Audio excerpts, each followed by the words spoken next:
My name is Haley, and I'm 28 years old. All my life, I've been the responsible one, the achiever, the daughter who never caused problems. I thought my dedication would make my parents proud, until the day I overheard a conversation that shattered everything I believed about my family. My parents told my brother Jason not to worry about money because they had a plan: make me pay for everything. The betrayal cut deep, but what they never expected was that I'd finally stand up for myself. Before I dive into how my family's betrayal changed everything, I'd love to know where you're watching from. Hit that subscribe button if you've ever had to stand up for yourself against your own family, and let me know in the comments if anything like this has happened to you.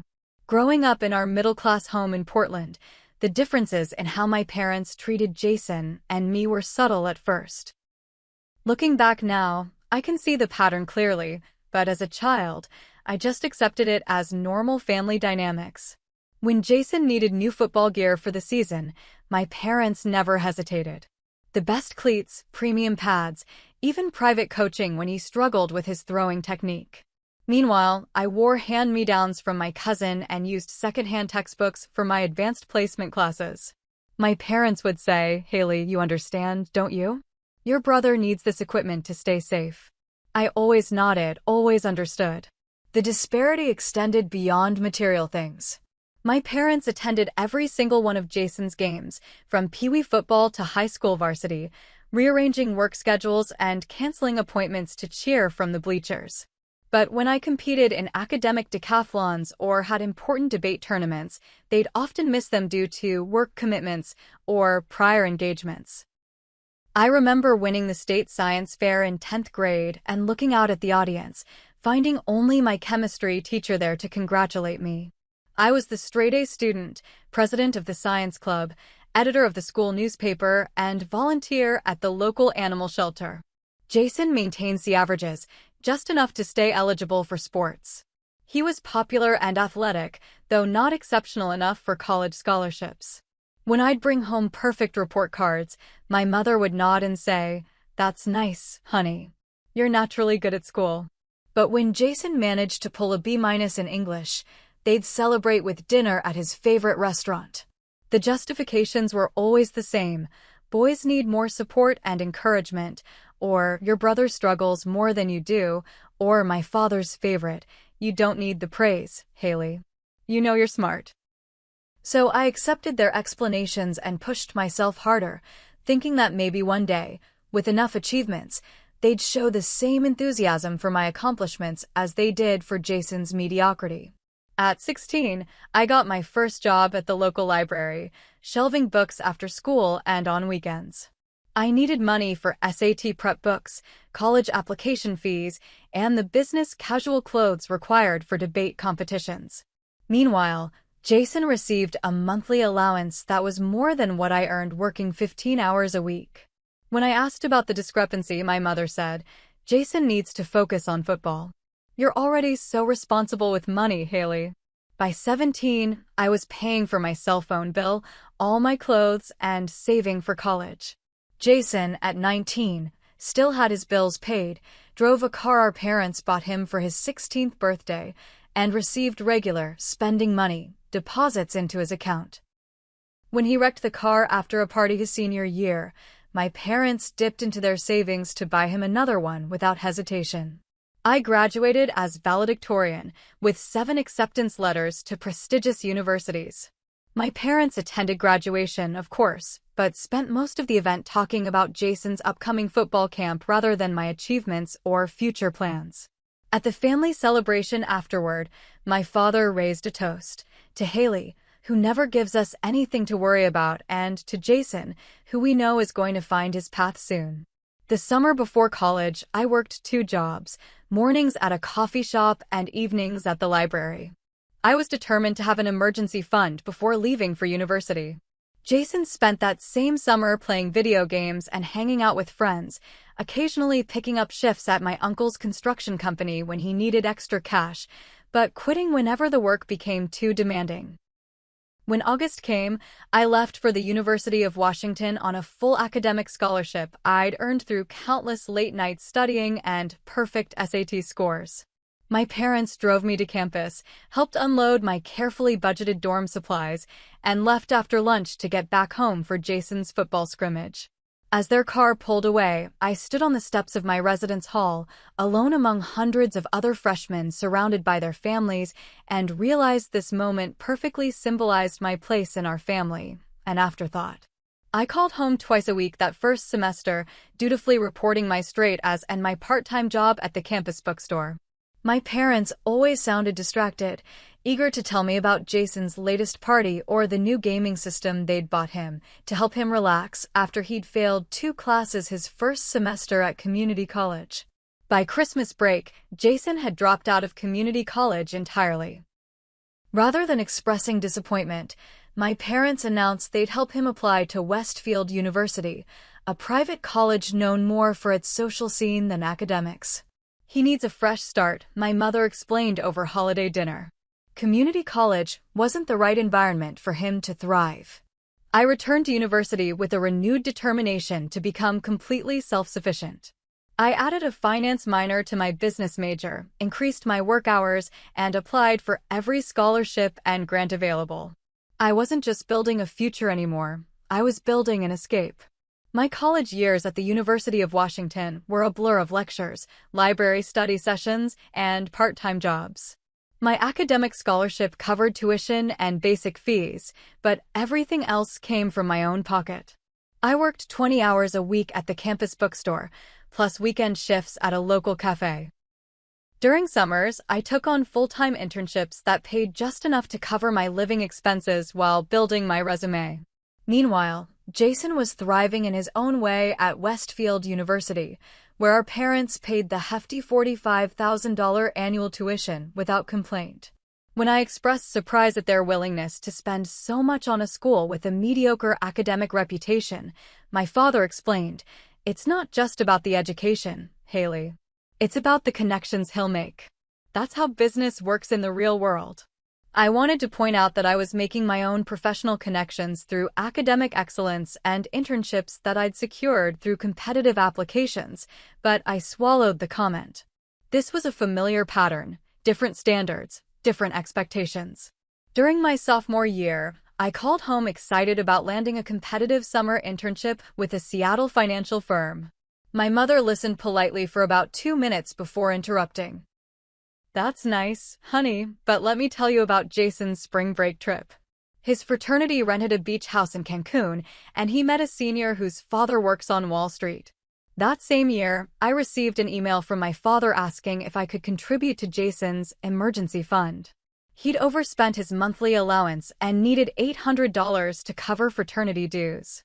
I was surviving on ramen and working double shifts to afford textbooks, but the lifetime habit of responsibility to my family was hard to break. I sent $200, half my meager savings, with a note suggesting Jason look into part-time work. My father thanked me but dismissed the job suggestion. Jason needs to focus on school and networking right now. By junior year, the disparity was impossible to ignore. I maintained a 3.9 GPA while working, volunteering, and serving as treasurer for the Business Students Association. Jason was on academic probation after barely passing his classes, had changed his major 3 times, and according to social media, spent most weeknights at bars and house parties. During a rare visit home, I discovered my parents had been paying for a private tutor to help Jason pass his basic requirements. The tutor cost $75 per hour, 3 times a week. When I mentioned that I was having difficulty affording my professional wardrobe for interviews, my mother suggested I check out thrift stores and reminded me how resourceful I'd always been. Senior year brought more of the same. I secured a prestigious internship that turned into a job offer from Anderson Financial Group, complete with a signing bonus and relocation package. When I called with the news, my parents seemed genuinely happy for me, but quickly turned the conversation to Jason's latest challenge. He needed another year to graduate after failing several required courses. "We'll have to tap into our retirement fund," my mother sighed. "But we can't let him give up now, not when he's so close." Close was a generous description for someone who'd completed only about 60% of his degree requirements after 4 full years.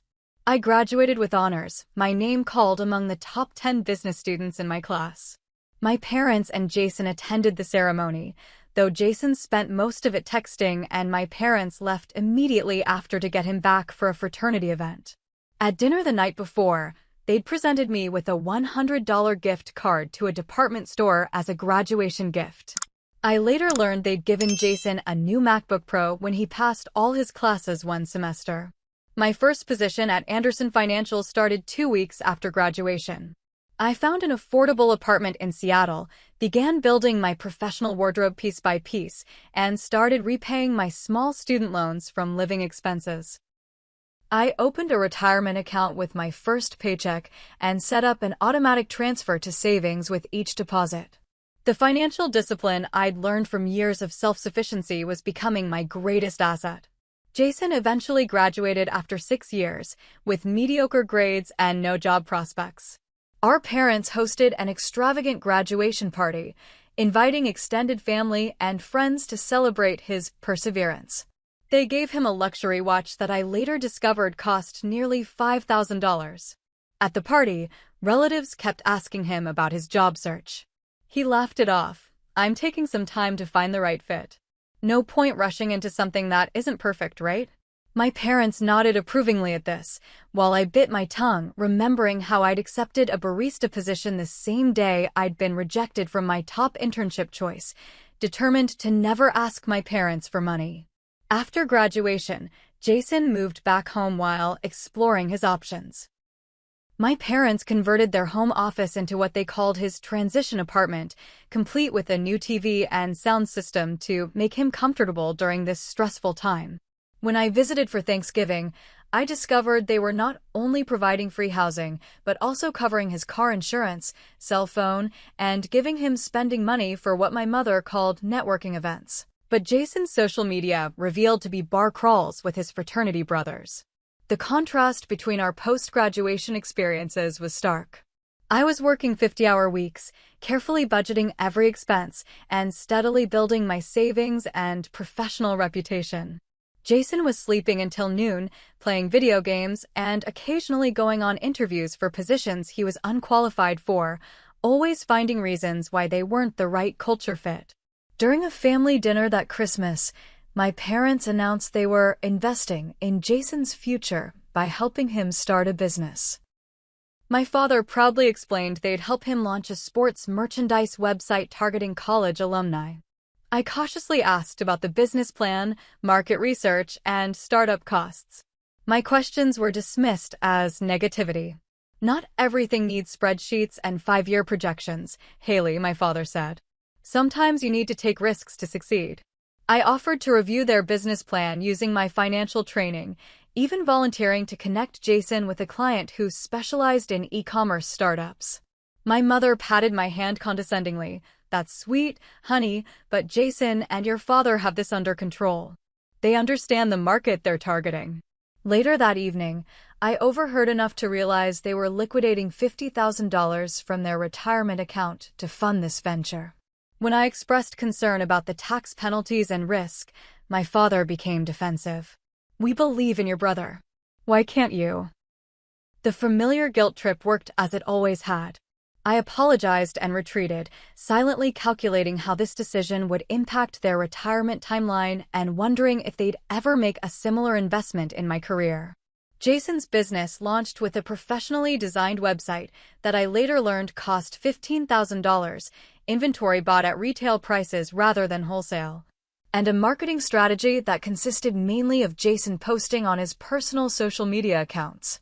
As someone with actual business training, I could see the inevitable failure approaching, but my input remained unwelcome.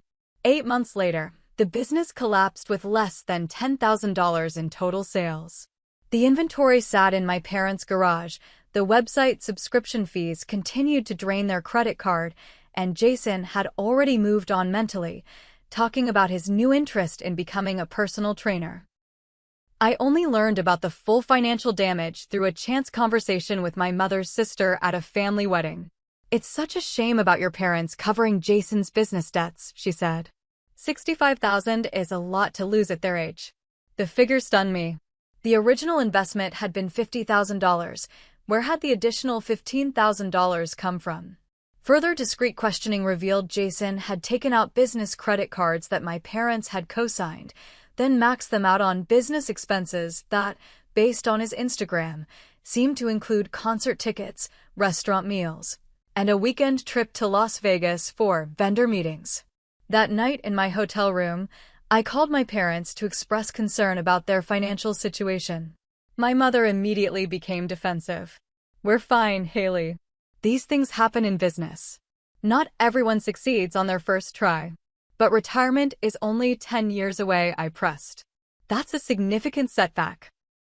"We'll manage," my father said shortly. "Your brother is going through a difficult time right now. The business failure has been very hard on him." I bit back the observation that it seemed to be much harder on their bank account than on Jason, who was already planning his next venture, a sports podcast that would definitely attract sponsorship money once it went viral. The call ended with the familiar pattern: my legitimate concerns dismissed, Jason's feelings centered, and my parents' financial decisions deemed off-limits for discussion. I hung up feeling a familiar mixture of frustration, worry, and resignation. What I didn't know then was that this pattern was about to reach its breaking point, and the most painful betrayal was yet to come. 5 years after graduation, my career trajectory could not have been more different from my brother's path. I had worked my way up from financial analyst to senior advisor at Anderson Financial Group, managing a portfolio of high-net-worth clients and earning performance bonuses that had doubled my starting salary. My reputation for meticulous analysis and client satisfaction had earned me features in company newsletters and an expanded office on the 24th floor with views of the Seattle skyline. I had moved from my starter apartment to a modern one-bedroom condo that I'd purchased with a carefully saved down payment. My retirement accounts were growing steadily. I maintained an emergency fund with 6 months of expenses, and I was beginning to explore investment properties as a secondary income stream. At 28, I was exactly where I'd planned to be professionally and financially. Jason, on the other hand, had cycled through 7 different jobs in the same time frame. After his failed merchandise business, he'd worked briefly as a bartender before deciding the hours were too demanding. He'd spent 3 months at an entry-level marketing position, but quit because his boss was too controlling about arrival times. He'd tried pharmaceutical sales, but couldn't meet the quota, personal training, but couldn't attract clients, and real estate, but couldn't pass the licensing exam after 3 attempts. Between each job failure, he returned to our parents' home, where he was welcomed without conditions or expectations. Each time, my parents covered his expenses until he found the next opportunity. They paid his car insurance when it lapsed, covered his credit card minimums when he forgot, and once paid $3,000 to a former roommate when Jason moved out without paying his share of the rent and utilities. I learned about most of these financial rescues during my monthly phone calls with my mother, who would casually mention them as if they were normal parental duties for a son approaching 30. "Your brother is finding himself," she would explain when I expressed concern. "Not everyone discovers their passion as early as you did, Haley." During a rare weekend visit home, my parents announced over dinner that they were helping Jason start another business. This time, it would be a fitness coaching service targeting former college athletes. My father explained with enthusiasm how they were investing $35,000 to help with certification programs, website development, and initial marketing. "We're using some of our home equity," my mother added. "The interest rates are so good right now." I nearly choked on my water. They were borrowing against their home, their primary asset, to fund another of Jason's ventures? Before I could formulate a response, Jason jumped in with his business projections, clearly inflated and based on best-case scenarios that assumed immediate client acquisition and retention. Drawing on my professional experience, I gently suggested some market research and a phased approach to minimize initial investment. Maybe start with a few clients while keeping a stable job, then scale up as demand proves the concept? I offered. Jason's face darkened. "Not everyone wants to play it safe all the time, Haley. Sometimes you have to go all in to make it big." My father nodded approvingly. "Your brother has vision. Sometimes you need to take risks to get ahead. I bit my tongue, resisting the urge to point out that calculated risks based on research and data were different from repeatedly gambling with retirement funds.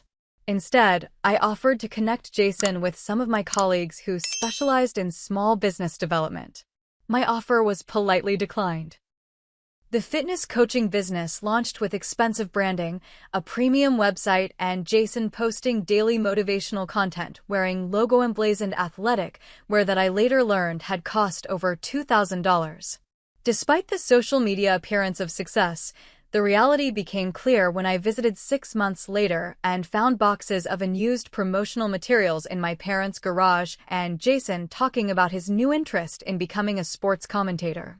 The coaching business had attracted exactly 3 clients, all friends who had signed up for discounted packages and then quietly stopped attending sessions. The certifications my parents had paid for went unused, the website they'd funded featured outdated content, and the projected income never materialized. What did materialize, however, was another significant financial loss that my parents absorbed without holding Jason accountable.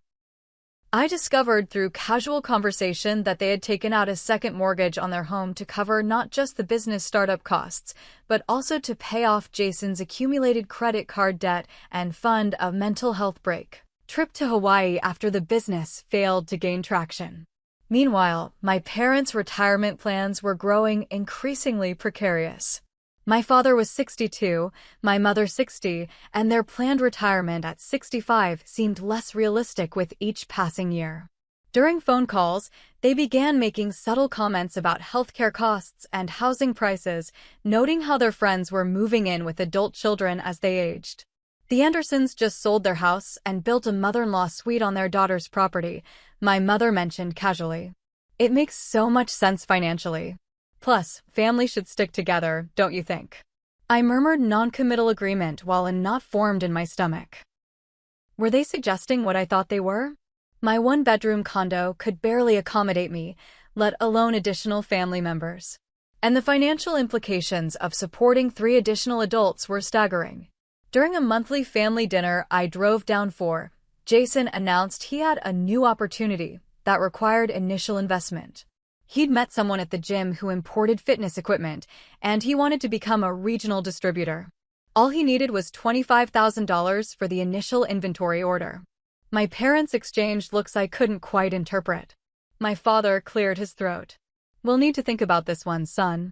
Our resources are a bit limited right now." Jason immediately looked in my direction. "Haley's doing great, though. Maybe she could invest? You're always talking about diversifying or whatever." I nearly dropped my fork at the audacity. "I don't think that would be appropriate, Jason. I don't know anything about this business, and I haven't seen any plans or projections." "Always the buzzkill," he muttered. "Must be nice to be so perfect all the time." My mother quickly changed the subject, but the moment lingered. Something had shifted. For the first time, my parents hadn't immediately agreed to fund Jason's latest scheme. Financial reality was finally beginning to intrude on the pattern of endless support. What I didn't realize then was that they weren't actually planning to stop supporting Jason. They were simply planning to shift the burden of that support onto my shoulders. I continued building my career and financial security, unaware of the conversation I would soon overhear that would change everything. A conversation that would reveal the true extent of my family's betrayal and force me to make the most difficult decision of my life. Thanksgiving had always been my parents' signature holiday. My mother spent days preparing traditional dishes, my father meticulously selected wines, and our home filled with the familiar sense of roasting turkey and pumpkin pie. Despite the growing tension around family finances, I looked forward to the warmth and normalcy of the annual gathering. I arrived early Thursday morning, as I always did, to help with preparations. My mother embraced me at the door, commenting on my professional appearance, with a hint of something I couldn't quite identify in her voice. Was it pride? Resentment? I pushed the thought aside and rolled up my sleeves to help in the kitchen. "Jason will be here around noon," she mentioned, slicing celery for the stuffing. "He's been staying with us again. The apartment situation didn't work out." I nodded, unsurprised.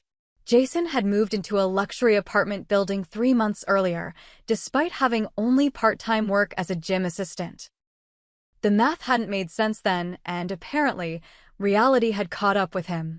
"Dad's in the study finishing up some work," my mother continued. "Why don't you go say hello while I finish up here?" I wiped my hands and headed toward the study, eager to see my father. As I approached the partially closed door, I heard muffled voices. My father and Jason were having what sounded like an intense conversation. I paused, not wanting to interrupt. "I just don't understand why they denied the loan," Jason was saying, his voice tight with frustration. "It wasn't even that much money." "Son, we've gone over this," my father replied, sounding weary. "Your credit score is below 600 after the business debts and the apartment eviction. No bank will approve you for a significant loan right now. But what about retirement? What about when you guys need healthcare and stuff?" Jason asked, and I froze in place. "I'm not in a position to help financially. I'm still trying to get established." There was a pause, and then my father's voice, suddenly lower and conspiratorial. "Don't worry about money for retirement or healthcare costs. We have a plan." "What plan?" Jason asked. My mother's voice surprised me. I hadn't realized she had joined them in the study. "Haley makes good money. We'll make her pay for everything when the time comes." The words hit me like a physical blow.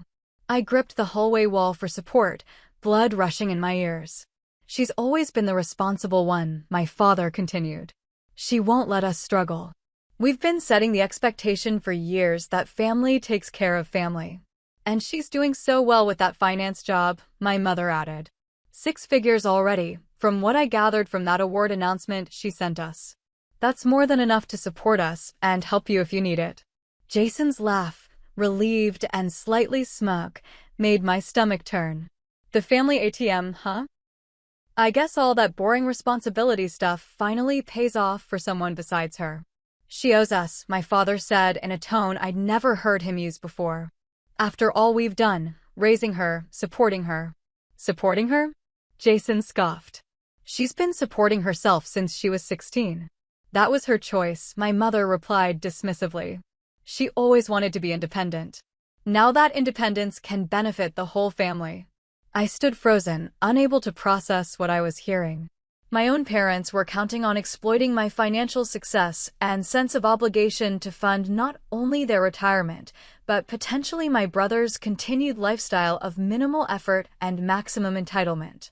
They viewed my hard work not as an achievement to be proud of, but as a resource to be tapped for their benefit. The nausea hit me in waves as decades of memories realigned with this new reality. The encouragement to be responsible and independent hadn't been about building character. It had been about creating a safety net for themselves and Jason. My academic achievements hadn't been downplayed out of indifference. They'd been acknowledged just enough to keep me achieving without recognizing my true value. I backed away from the door silently, retreating to the guest bathroom where I splashed cold water on my face and stared at my reflection. The woman looking back at me appeared composed, but inside I was shattered. Everything I believed about my family dynamic had been a facade. Somehow, I made it through dinner. I smiled at appropriate moments, passed dishes when asked, and even managed to compliment my mother's cooking. I observed my family with new eyes, noticing patterns I'd been blind to before. The way my parents deferred to Jason's opinions, but subtly dismissed mine. The way they emphasized family loyalty whenever the conversation veered toward finances. The pointed comments about their friends' medical expenses and the rising cost of eldercare. Jason made several remarks about my cushy job and fancy condo, followed by comments about family being the only real security in life. Each word now carried double meaning, and I struggled to maintain my composure as the meal dragged on. "We're so proud of Haley's success," my mother said as she served dessert, her eyes meeting my father's briefly. "It's comforting to know that our children are established as we get older. Especially with healthcare costs what they are these days," my father added. "Medicare only covers so much." Jason smirked behind his wine glass. "Good thing Haley's so responsible with money. Some of us just don't have that gift." The drive back to Seattle that night was a blur of tears and rage. I pulled over twice when the emotions became too overwhelming to drive safely. The betrayal felt physical, a hollowness in my chest, a tightness in my throat.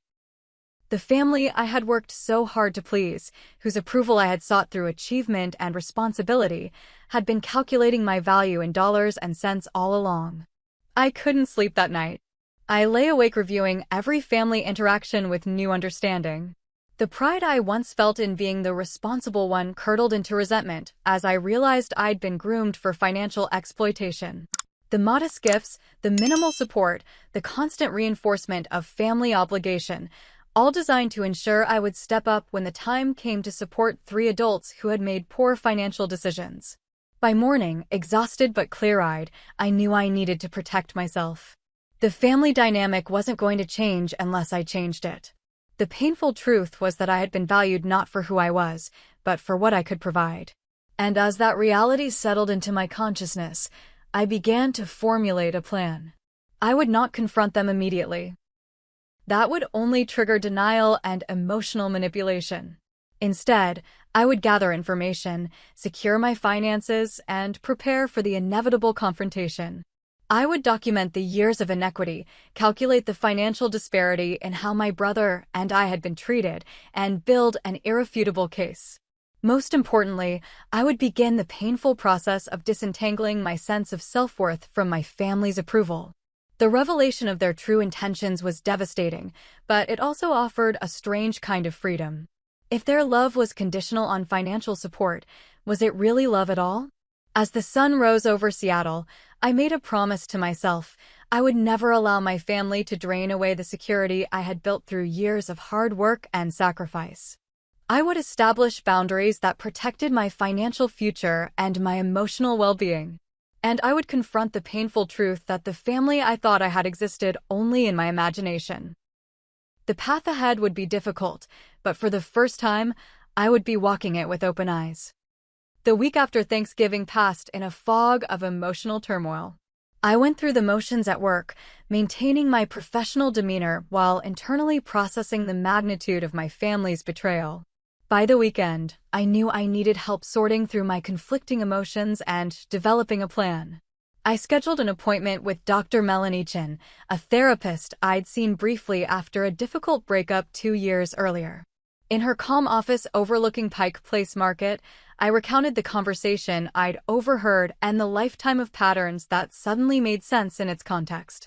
What you're describing sounds like financial exploitation within a family system, Dr. Chin said carefully after listening to my story. Your parents have created different expectations for you and your brother, and they're counting on your sense of obligation to support their financial decisions. I've always been the responsible one, I said, twisting a tissue in my hands. But I never thought they were raising me that way just so I could bankroll their retirement and bail out my brother. Setting healthy boundaries doesn't mean you don't love your family, Dr. Chin explained. It means you're establishing the conditions under which you're willing to remain in relationship with them. Financial boundaries are just as important as emotional ones. We spent the next hour discussing what healthy financial boundaries might look like in my situation. By the end of the session, I had the beginnings of a plan and the reassurance that protecting myself wasn't selfish, it was necessary. My next appointment was with Martin Wilson, a financial advisor I knew through professional networks. I laid out my situation, including my concerns about being pressured to support my parents and possibly my brother in the near future. First things first, Martin said, reviewing my financial portfolio. We need to ensure your assets are protected and your own retirement remains on track. Family support should come from discretionary funds, not core savings or retirement accounts. He helped me restructure some investments to make them less accessible for impulsive withdrawals and suggested creating a specific family support fund with clear limits. This way, you decide in advance what you can afford to give without compromising your future, he explained. Once that fund is depleted, you've reached your boundary. With professional guidance bolstering my resolve, I began the meticulous process of documenting the financial disparities between how my parents had treated Jason and me over the years. I created a detailed spreadsheet, starting with college expenses and working forward through the years. The numbers were staggering. Conservative estimates showed my parents had spent over $300,000 on Jason's education, failed businesses, and ongoing support. In contrast, my education had been funded primarily through scholarships I'd earned myself, and I'd been financially independent since 18. Through careful conversations with family, friends, and relatives, I discovered more details about my parents' financial situation. The second mortgage they'd taken for Jason's failed fitness business had depleted much of their home equity. Their retirement accounts had been drawn down significantly to cover his business debts and periods of unemployment. My father had postponed retirement twice already, likely due to these financial strains. The more I uncovered, the clearer the picture became. My parents weren't just hoping I might help with occasional expenses in their retirement. They were counting on me to rescue them from financial decisions they'd made, prioritizing Jason's wants over their needs. I consulted with an estate planning attorney to understand potential legal implications. "You're not legally obligated to support your parents," she confirmed, though some states have filial responsibility laws that could theoretically be invoked in extreme circumstances. The more important question is what boundaries you want to establish now, before crisis points arise. With professional advice guiding me, I developed a multifaceted strategy. First, I secured my financial independence by opening new accounts at a different bank and updating all my passwords and security questions. I reviewed my will and medical directives, removing my parents as primary decision-makers. I froze my credit to prevent unauthorized applications and set up alerts for any changes to my accounts. Next, I began building what I privately called my exit fund, money set aside specifically to execute whatever changes became necessary after confronting my family. This might mean relocating, additional therapy, or simply having a financial buffer if family relationships deteriorated. I researched job opportunities in other cities, reaching out to professional contacts and updating my resume. Not because I planned to leave Seattle immediately, but because having options would give me the strength to stand firm when the inevitable confrontation occurred. Throughout this preparation phase, I maintained normal contact with my family. Monthly dinners continued, though now I observed with painful clarity the patterns I'd previously missed. My mother's casual mentions of friends moving in with adult children. My father's pointed questions about my investment strategies and savings rate. Jason's increasingly entitled attitudes about my financial success. "Must be nice having all that disposable income," he commented during one dinner after I mentioned a weekend hiking trip. "Some of us have to count every dollar." I bit my tongue, resisting the urge to point out that his counting every dollar somehow included the new gaming system visible in the background of his social media posts and the expensive sneakers he was currently wearing. Instead, I nodded and changed the subject. The time for confrontation wasn't yet right. During another family dinner, Jason excitedly described his latest business idea, a sports equipment review channel on YouTube that would definitely attract sponsorships and affiliate revenue. All he needed was about $10,000 for equipment, website development, and initial promotion. My parents exchanged that now familiar look before my father cleared his throat. "We'd love to help, son, but things are a bit tight right now with the second mortgage payments." On cue, all three turned to look at me. The expectation hung heavy in the air. "What do you think, Haley?" Jason asked. "It's a solid business plan. I could pay you back once the sponsorships start coming in." I took a sip of water, buying time to formulate a response that wouldn't reveal my hand too early. "It sounds interesting, but I'd need to see a detailed business plan before considering any investment. Perhaps you could put something together and we could discuss it later." Jason's face fell slightly. He'd clearly expected immediate agreement, but he nodded. "Sure, I can do that. I've got lots of ideas for content and marketing." My mother reached over to pat my hand. "It's so wonderful that you two can support each other. Family is everything, isn't it?" I smiled non-committally while mentally calculating how many weeks remained before my strategy would be fully implemented. 3 separate recruiters had already reached out about positions in Chicago, Denver, and Boston, all with significant salary increases and advancement opportunities. My research into those cities' housing markets and cost of living was nearly complete. By the time Jason sent his business plan, a 5-page document filled with optimistic projections and minimal market research, I had already accepted a senior position with Bradford Financial in Chicago, with a 20% salary increase and accelerated partnership track. I had placed a deposit on a downtown apartment and scheduled movers for the end of the month. The time had come to execute the final phase of my plan, the confrontation.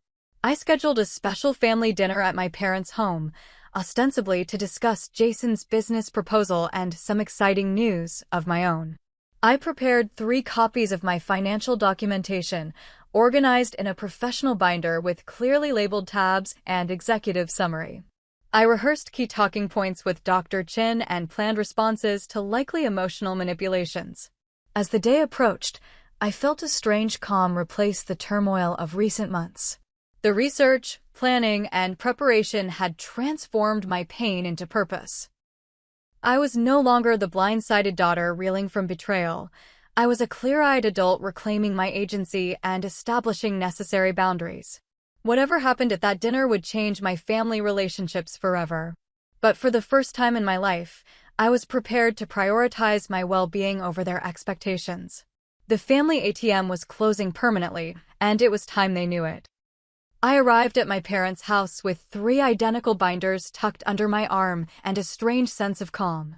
The weeks of preparation had transformed my initial shock and hurt into something more powerful, clarity. I was no longer seeking approval or understanding. I was establishing boundaries that should have existed long ago. My mother answered the door with a warm smile that didn't quite reach her eyes. "Haley, come in. Jason's already here, and dinner's almost ready." She glanced curiously at the binders, but didn't ask about them. In the living room, Jason lounged on the sofa, scrolling through his phone. He looked up briefly. "Hey sis, did you get a chance to review my business proposal?" "I did," I replied neutrally. "We'll discuss it after dinner." My father emerged from the kitchen, wine glass in hand. "There's my successful daughter. I opened a special bottle to celebrate your news. Something about a promotion." I nodded, accepting the glass he offered. Among other things, dinner proceeded with the usual family dynamics. My parents asked surface-level questions about my work while giving Jason ample time to describe his YouTube channel concept in enthusiastic detail. I observed it all with new awareness, noting how they leaned forward when he spoke, how they nodded encouragingly at even his most unrealistic projections. When my mother brought out dessert, my father turned to me with an expectant smile. "So, Haley, you mentioned some exciting news? And thoughts on Jason's proposal?" I took a deep breath and placed the 3 binders on the table. "Actually, the 2 are related. I've made some important decisions about my future, and they affect all of us." My mother's smile faltered slightly. "What do you mean, honey?" "Before I share my news, I want to discuss something I overheard at Thanksgiving." I kept my voice steady, meeting each of their eyes in turn. "I heard a conversation in the study about how you plan to make me pay for everything in your retirement. About how I'm the family ATM." The stunned silence confirmed everything. My father recovered first, his expression shifting from shock to denial. "You must have misunderstood, Haley. We would never." "I heard you clearly," I interrupted, opening one of the binders. "And it made me reflect on patterns that have existed our entire lives. So I did some research." I turned the binder toward them, revealing the first spreadsheet. "This documents the financial support you've provided to Jason versus me since we were 18. My mother's face paled as she scanned the columns of figures. My father's jaw tightened. Jason shifted uncomfortably in his seat. "As you can see, the disparity is significant. Conservative estimates show you've spent over $300,000 supporting Jason through college, failed businesses, and personal expenses. Meanwhile, I've been self-sufficient since high school." "That's different," my mother protested weakly. "Jason needed more help. You were always so capable." "I was capable because I had to be," I replied evenly. "I wasn't given the option of multiple chances and financial bailouts. And now I've discovered you expect me to fund not only your retirement, but potentially Jason's ongoing lifestyle as well." "Now wait just a minute," my father began, his voice rising defensively. "We've supported both our children as best we could. We've always been there for you. Have you? I flipped to the next section of the binder. This details every major life event where parental support would be customary. My college graduation gift was a $100 gift card. Jason received a $5,000 watch. My first apartment? I paid the security deposit from my savings. Jason's first apartment?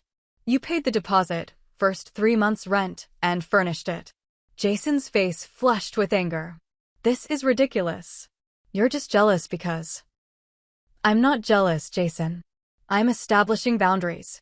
I turned to the final section of the binder. This is my financial projection for supporting 3 adults in retirement and healthcare costs. The minimum commitment would be approximately $2.5 million over 20 years, not accounting for inflation or unexpected medical expenses. That would delay my own retirement by at least a decade and significantly impact my quality of life. My mother's eyes filled with tears. Haley, we're your parents. Family takes care of family. You wouldn't just abandon us, would you? The emotional manipulation was so predictable it almost made me sad. I'm not abandoning anyone. I'm declining to be exploited. There's a difference. My father's expression hardened. That conversation you overheard was just talk. We were reassuring Jason. We didn't mean. You meant every word, I interrupted calmly. And it revealed the truth about how you view me, not as a daughter to be proud of, but as a resource to be tapped. A safety net for poor financial decisions. That's not fair, my mother cried. We love you. I believe you do, in your way, I acknowledged. But love shouldn't come with a price tag. Which brings me to my news. I closed the binder and met their eyes directly. I've accepted a senior position with Bradford Financial in Chicago. I'm moving at the end of the month. The announcement landed like a bomb. My mother gasped. My father stared in disbelief. Jason's mouth literally fell open. Chicago, my father repeated. But your job here is excellent, but this is a significant advancement opportunity. 20% salary increase, accelerated partnership track, and a fresh start. I didn't mention that the fresh start was the primary motivation, not the career advancement. You're moving across the country because of one conversation you misinterpreted? My mother's voice rose with indignation. That's incredibly selfish, Haley. No, I'm moving because I've realized our family dynamic is unhealthy and exploitative. I'm establishing necessary boundaries to protect my financial and emotional well-being. Jason leaned forward, suddenly alert. What about my business proposal? The YouTube channel? The self-centeredness of his question was so on-brand it almost made me laugh. That brings me to my final point. I will not be investing in your business, Jason. Nor will I be funding retirement or healthcare costs beyond what I determine is reasonable given my own financial goals. My father's face reddened. After everything we've done for you. That's exactly my point, I interjected. What exactly have you done for me that I haven't done for myself? I put myself through college on scholarships I earned. I built my career through hard work and discipline. I saved for my own emergencies and opportunities while watching you liquidate retirement funds to support Jason's failed ventures. Family loyalty goes both ways, I continued, standing up from the table. I'm willing to maintain a relationship with all of you, but only under new terms. I've outlined my boundaries in the binders. You have 2 options, family therapy and a completely restructured relationship based on mutual respect or minimal contact. The choice is yours. My mother was openly crying now. You can't mean this. We're your family. Yes, you are. And healthy families don't exploit each other. I gathered my purse and jacket. I love you all, but I won't set myself on fire to keep you warm. Especially when you've spent years stockpiling your own matches and kindling. This is about money? Jason scoffed, though his voice lacked conviction. How materialistic can you get? No, Jason. This is about respect, fairness, and boundaries. Things this family has lacked for a very long time. I moved toward the door. Call me when you're ready to discuss rebuilding our relationship on healthier terms. Until then, I'll be focusing on my move. I left them sitting at the table, surrounded by binders of evidence they couldn't refute. The drive home was emotionally exhausting, but strangely freeing. For the first time in my life, I had prioritized my well-being over their expectations. The guilt I had anticipated feeling was overshadowed by an unexpected sense of liberation. The aftermath unfolded predictably. My phone exploded with texts and calls, my mother's tearful pleas, my father's stern demands that we discuss this rationally, Jason's alternating anger and attempts to convince me his business idea was different this time. Extended family members began reaching out, having received a version of events that cast me as the ungrateful daughter abandoning her loving family. Aunts suggested I was having a breakdown from work stress. Cousins reminded me that family is forever. My grandmother left a voicemail asking what she had done wrong in raising her children that they would raise such a selfish grandchild. I responded to each contact with the same calm message. I loved my family, but was establishing necessary boundaries after discovering plans to exploit me financially. I was open to rebuilding relationships through family therapy and honest communication. The ball was in their court. As my moving date approached, the tactics escalated. My mother showed up at my condo unannounced, eyes red from crying, clutching photo albums of family memories. My father sent emails with links to articles about elder care costs and filial responsibility laws. Jason alternated between angry accusations and sudden heartfelt apologies for any misunderstandings. I held firm to my boundaries while completing my relocation arrangements. Each box packed represented another step toward independence, not just geographically, but emotionally. The job transition proceeded smoothly, my new apartment was secured, and my financial accounts were successfully transferred to institutions with no branches in my parents' city. The day before my move, I met my parents for coffee at a neutral location, a cafe halfway between our homes. The conversation was strained, but more respectful than our confrontation dinner. They still didn't fully accept responsibility for the patterns I'd identified, but they seemed to recognize that their plans had been exposed and wouldn't proceed as they'd imagined. "We just want what's best for the family," my mother said, stirring her untouched coffee. "So do I replied. "But a healthy family supports each member's well-being, not just financially but emotionally. What you and Dad planned would have harmed me to benefit Jason and yourselves. That's not what loving families do." My father sighed heavily. "We never meant to hurt you, Haley." "I believe that," I said sincerely. "But impact matters more than intent. And the impact of your actions has been deeply hurtful." We parted with a tentative agreement to try family therapy after I was settled in Chicago. It wasn't the warm reconciliation part of me had hoped for, but it was realistic. Decades of unhealthy dynamics wouldn't change overnight. As the movers loaded the last of my belongings the next day, I stood in my empty condo, reflecting on the journey of the past few months. The pain of betrayal remained, but it was now accompanied by something stronger: self-respect. I had finally recognized my worth and refused to let others diminish it for their benefit. The family ATM had closed permanently, and in its place stood a woman who understood that true love never comes with a price tag. 1 year after moving to Chicago, I stood by the floor-to-ceiling windows of my downtown apartment, watching snowflakes swirl against the backdrop of the illuminated skyline. The city that had initially been an escape had become a true home, a place of personal and professional rebirth.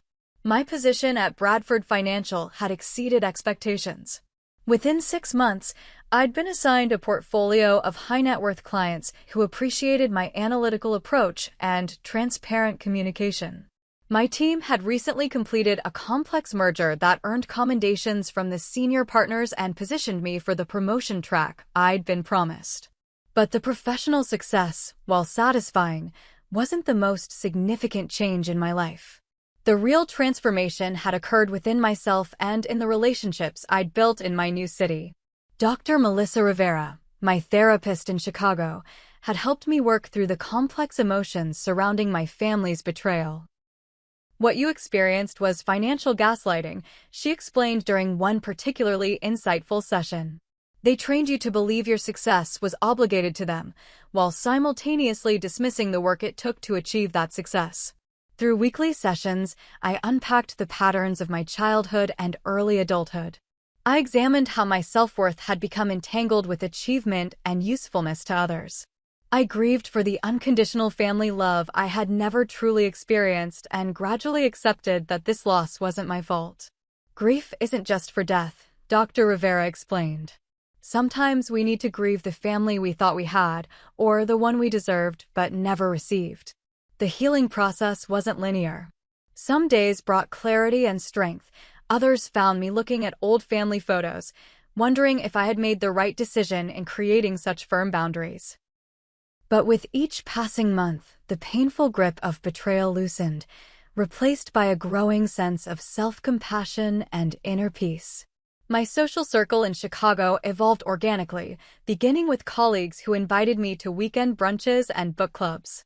Unlike the performance-based relationships of my past, these connections formed around shared interests and mutual respect rather than what I could provide or achieve. Sarah, a financial analyst from my department, became a particularly close friend after we discovered a shared passion for hiking and outdoor photography. During a weekend trip to Starved Rock State Park, I found myself sharing the full story of my family situation, something I had previously discussed only with therapists. That took incredible courage, she said as we sat beside a waterfall, autumn leaves swirling around us. Standing up for yourself against your own family is one of the hardest things to do. Sometimes I still feel guilty, I admitted. Like maybe I overreacted. Sarah shook her head firmly.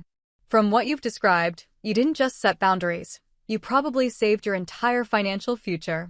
And there's nothing selfish about that. Her validation, offered without judgment or ulterior motive, was healing in a way I hadn't anticipated. For the first time, I began to see my actions not as a failure of family loyalty, but as an act of necessary self-preservation and even self-respect. Contact with my family continued in a limited, carefully boundaried fashion. My parents had initially refused the family therapy I suggested, insisting they had nothing to fix. But as the months passed and it became clear my boundaries weren't temporary, their approach gradually shifted. The first significant change came 6 months after my move, when my mother sent an email that departed from her previous messages of guilt and obligation. It was brief, but struck a different tone. Dear Haley, I've been thinking about our last conversation. While I still don't agree with how you've characterized our family, I've been reflecting on some of the examples you gave. I can see now that there were times when Jason received more attention and resources than you did. That wasn't fair, and I'm sorry if it hurt you. I miss having you in our lives. Mom. It wasn't a complete acknowledgement, but it was a start, the first time she had offered any apology without immediately following it with justifications or counteraccusations. I responded with appreciation for her reflection and reiterated my openness to rebuilding our relationship with healthier dynamics. My father followed with a phone call a few weeks later. It was awkward and halting, his discomfort with emotional conversations evident in every pause and throat clearing. Your mother and I have been talking, he said finally. And we've realized we might have. Well, we might have taken your responsibility for granted over the years. That's a fair assessment, I replied, careful not to rush in with reassurance that would let him off the hook too easily. The thing is, Haley, he continued with unusual hesitation, we always thought we were doing what was best for both our children. Jason needed more help, and you were so capable on your own. But I can see now how that might have felt like we valued his needs above yours. The acknowledgement, limited as it was, represented a significant shift in our family dynamic. For the first time, my perspective was being considered valid rather than dismissed as oversensitivity or misunderstanding. Jason's adjustment to the new reality was the most challenging. Without access to my financial support and with our parents' resources increasingly limited, he faced actual consequences for his choices perhaps for the first time in his adult life. His initial response was predictable: anger, accusations, and attempts to rally extended family against me. But necessity proved a powerful motivator. After several months of struggling, he secured a position as an assistant manager at a sporting goods store. The job wasn't glamorous, but it provided steady income and health benefits. More significantly, it marked his first sustained employment in years. It's not what I pictured myself doing, he admitted during a rare direct phone call, but it's not terrible. And the store might help sponsor local teams, which could connect to my sports broadcasting interests down the road. I detected a new note in his voice, a tentative pride in solving a problem through his own efforts rather than external rescue. It was a small step, but potentially the beginning of a more independent path. By the one-year anniversary of my move, our family had reached a tentative détente. My parents had finally agreed to virtual family therapy sessions, though progress was slow and often uncomfortable. Jason and I communicated primarily through group texts and occasional phone calls, keeping conversations light and avoiding financial topics. My boundaries remained firm. When my mother hinted about visiting Chicago to help decorate your new place, a transparent attempt to assess my lifestyle and financial situation, I redirected the conversation to suggest meeting in a neutral location instead. When my father mentioned potential investment opportunities that the family could participate in together, I politely but clearly declined. The most profound change, however, wasn't in my family relationships, but in my relationship with myself. The young woman who had constantly sought approval through achievement and responsibility had been replaced by someone who recognized her intrinsic worth beyond what she could provide to others. This transformation manifested in small but meaningful ways. I took a pottery class despite having no natural artistic talent, simply because I enjoyed the meditative process. I declined optional projects at work when they would have compromised my work-life balance, trusting that my value to the firm wasn't contingent on perpetual overperformance. I dated without evaluating potential partners based on what my family would think of them. On a crisp October evening, as I hosted a small dinner party for my new friends in Chicago, I realized how profoundly my life had changed. Looking around at the faces of people who appreciated me for who I was, not what I could provide, I felt a deep sense of peace and belonging. Later that night, after my guests had departed, I received an unexpected email from my father. The subject line read simply, "Your grandmother's estate." With a familiar tension rising in my chest, I opened it, half expecting another attempt at financial manipulation. Instead, I found something surprising. My grandmother had passed away 2 weeks earlier, a loss I'd already been informed of and had sent flowers for, and her modest estate had been divided among her grandchildren.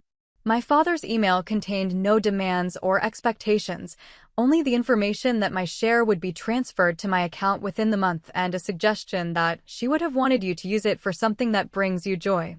The absence of guilt trips or subtle pressure felt significant, a small but meaningful acknowledgement of my financial autonomy. I responded with gratitude and condolences, maintaining the new, more boundaried relationship we were slowly building. As the snow continued to fall outside my window, I reflected on the painful journey of the past year. The family ATM had indeed closed permanently, but what had opened in its place was far more valuable: a life of authentic connections, self-respect, and freedom from exploitation disguised as family obligation. The path forward wouldn't always be smooth. Old patterns would resurface, boundaries would need reinforcement, and the grief for the family relationship I had longed for would occasionally return. But I had discovered a fundamental truth that would guide me through these challenges. Real family, whether biological or chosen, supports your growth rather than depleting your resources. Real love empowers rather than exploits. And sometimes, the most loving act you can perform is to say no to those who would use your strengths against you. I turned from the window and picked up my phone to respond to a text from Sarah about our planned weekend hike. As I typed, I smiled at the realization that I had built something in Chicago that my family had never provided: relationships based on mutual respect rather than utility. The family ATM had closed, but a full and authentic life had opened in its place. Have you ever had to set difficult boundaries with family members who took advantage of you? I'd love to hear your experiences in the comments below. Don't forget to like and subscribe if this story resonated with you, and share it with someone who might need encouragement to stand up for themselves. Remember, setting boundaries isn't selfish. It's an act of self-respect that ultimately creates the possibility for healthier relationships. Thank you for listening to my story, and I wish you the courage to protect your own worth, whatever that might look like in your life.